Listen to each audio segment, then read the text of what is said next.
In the 1970s, American cars reached their biggest size ever. Even their small cars were big. We called them tuna boats, but they're nothing compared to what we're driving now.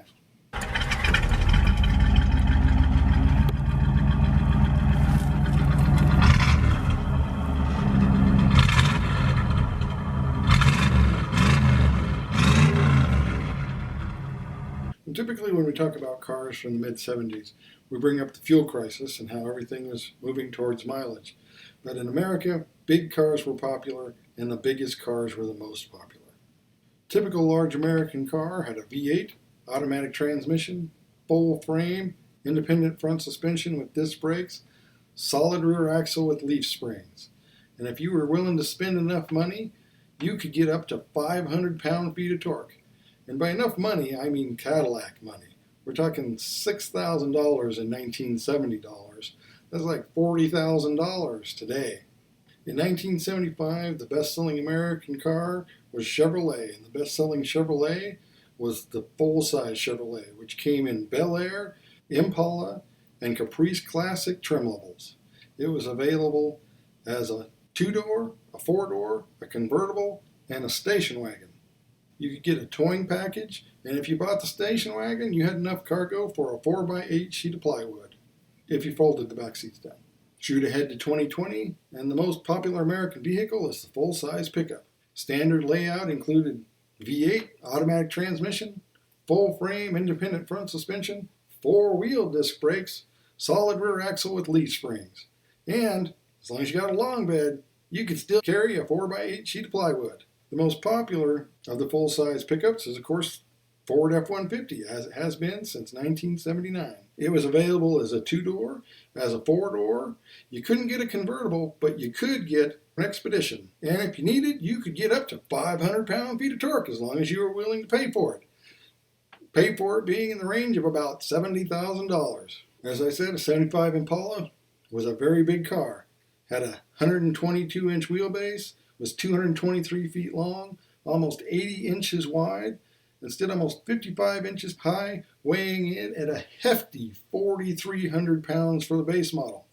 Wagons were even longer with a 125-inch wheelbase and almost 230 inches in length. The two-doors and the convertibles were practically the same size as the four-door, about half-inch shorter. Four-door F-150 is going to give you a wheelbase of a whopping 145-inch wheelbase. Total length of 232 inches, about 80 inches wide, 77 inches high, and weighs in at about 5,000 pounds. Now keep in mind this is the short bed. No, I don't mean the short bed 6.5 foot bed. I mean the super short 5.5 foot bed. So not only could you get a longer short bed, you could get a long bed, 2.5 feet longer, 8 foot box. You go with that 8 foot box, you're talking 163 inch wheelbase, and 251 inches in total length. Of course, if you got the two-door version, you only had 122-inch wheelbase and 209 inches in total length, but you also lost your back seat. Now, if we're going to talk about performance, we have to be honest. The Impalas of that period didn't have any.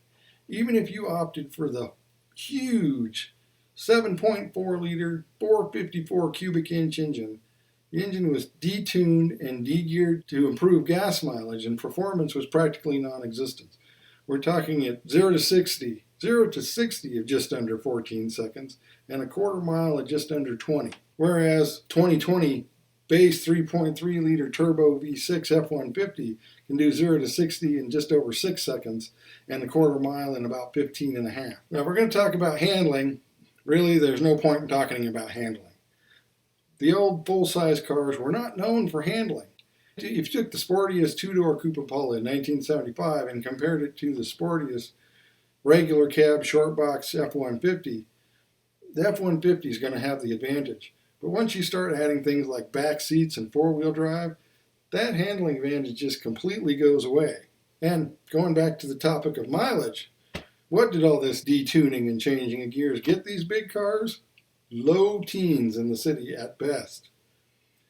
Whereas the new pickups, well, we're talking high teens there. So where have we gone in the last 45 years of automobiles sales in America? We've gone from big, poor handling gas hogs to bigger, poor handling gas hogs with all-wheel drive.